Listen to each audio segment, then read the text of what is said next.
Okay, I'll be brutally honest, I've tried making this video 3 or 4 times already in the past. Like I promised I'd do it in a video I made back in June of 2022, and now that I've committed to making this series, I don't really have much say in the matter, so I'm stuck talking about this race. This race is basically my version of Groundhog Day too, because even while making this video, the audio file corrupted itself while I was on vacation, and now I have to re-record this voiceover. That's why I sound as dead inside as I do. I have no food in this house, I'm running on barely any sleep, I'm extremely tired, haven't even eaten breakfast yet, have a broadcast to do at 9 o'clock tonight, have this voiceover to record, and on my second date back in the city of Philadelphia after my vacation, the whole city got looted last night. This video honestly might be cursed, but I have to make it. But instead of watching me whine and moan about the racing action or lack thereof, this video is going to be a lot less serious. This will be a bit like some of my older, more comedic videos, mainly because if I had to be 100% serious in this video, the video would either be 2 minutes long or I'd want to gouge my eyes out while making it. This is a compromise, because I still want this video to be at least passably entertaining. So with that out of the way, let's roll the title cards and get this fucking show started.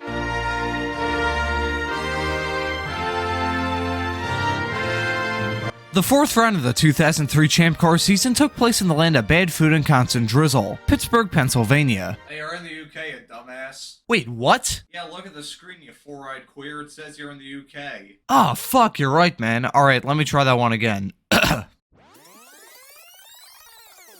The fourth round of the 2003 Champ Car season took place in the land of bad food and constant drizzle, the United Kingdom, now run by the world's most famous adult son. He says as an 18-year-old still living with his dad. Funnily enough, my dad actually watched these videos. Usually when I start talking about some random IndyCar stuff downstairs to scare me into my room. And for those asking if my mom watches, joke's on you, she's been dead for 11 years. The 2003 London Champ Car Trophy would be the first American open-wheel race at the Brands Hatch Indy Circuit since 1978, a race won by Rick Mears. The race was actually dominated by Danny Ungaius, but a gearbox issue took him out of the race from the lead. Even back in 1978, the sight of IndyCars barreling around the Brands Hatch Indy Circuit left some viewers breathless, much like how my mother has been for the past 11 years. Thanks to very fast lap times, the race would be a stunning 165 laps, a ridiculous number for a road course race. For the first time this year, it was championship leader and clean sweeper of the races so far this season, Paul Tracy, grabbing the pole position. Sebastian Bourdais would join him on the front row. Your last place starter would be Rodolfo Levin. Now before we get into the race, let me just say that the bad food line at the start of this video is no exaggeration. Just ask Tommy Kendall who ralphed at the start of the broadcast. Quite fittingly, this video is brought to you by Pepto-Bismol, America's favorite way of contracting pink poisoning since 1901. Thanks to the formation being more unorganized in my middle school locker, the first attempt at a start got waved off. Thankfully on attempt 2, the green flag would fly and it would be Paul Tracy pulling into the lead, and Sebastian Bourdais pulling in behind. Meanwhile, Jimmy Vasser would pull in almost immediately after his car developed a suspension issue. It was an issue that just about summarized Jimmy Vasser's IndyCar career after 1998. Self-inflicted misery. The issue that took him out of the race appeared to be a simple mistake from the crew. They had changed Vasser's setup wholesale overnight, but something wasn't tightened up properly. Vasser would be out of the race. Very early on, less than 10 laps to be precise, the subject of fuel conservation became a pretty big talking point. As for the racing action, well, let past me talk about it. So I'm watching the 2003 Champ Car race at Brands Hatch, and the only thing keeping me awake at this very early stage of the race is my laptop, which is currently roasting my testicle. Besides a big snap for Alex Young, the square root of fucking nothing happened for the rest of the first stint. It's so bad, in fact, that it made me want to sing. Does anyone remember watching the show Whose Line Is It Anyway? Well, I figured that I'd try my hand at one of their segments and do a hoedown. Why, you may ask? Well, what else is there to talk about in this race? Alright, let's give this a whirl.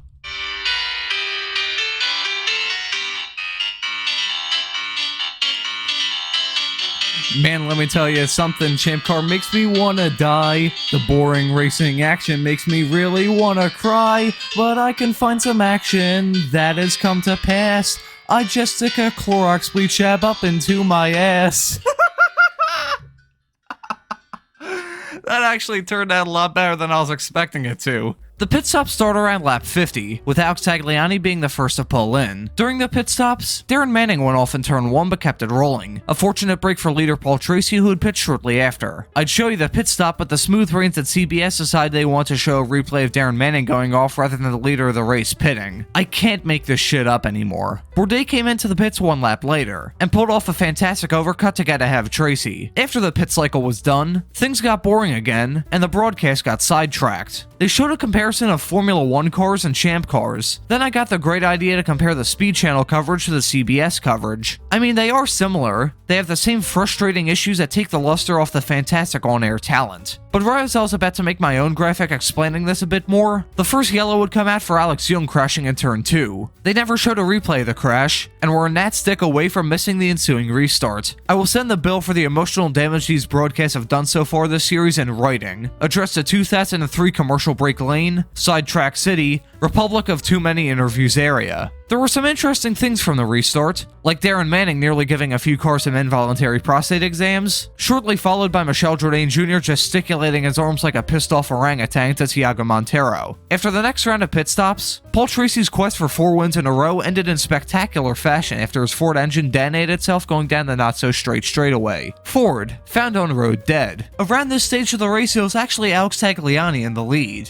But by lap 134, he would pull in, giving the lead to Sebastian Bourdais. Besides an incident for Adrian Fernandez and Ryan Hunter-Reay, the end of the race was no more exciting than the rest of it. Sebastian Bourdais would cross the line to get his first ever Champ Car win and his 4th star in the series, leading the most amount of laps in the process. Bruno Junqueira would finish in 2nd, while Mario Dominguez would bring it home in a brilliant P3. I could best compare this race to my experience in high school. You go into it thinking, oh god, this is gonna last forever, and as the experience gets worse and more bullshit piles up, your will to carry on is on the verge of breaking. And right as your spirit is about to crack, you realize that's all over. But unlike my time in high school where a worldwide pandemic popped up during my freshman year, the bullshit to deal with in this race was just no action to speak of. Sounds like my love life, come to think of it. This was probably the race I was dreading the most when I decided to make this series, but thank God we have finally made it to the other side of it. And now I never have to watch this race ever again. You know, I'm already getting a little sick and tired of the road course crap. I think we need some oval action to spice this series up.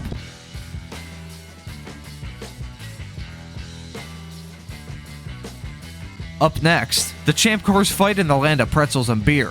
I hope y'all can join me in 1 week's time when the Champ Car series heads to the Lausitz Ring. But until then, thank you for watching and have a great afternoon.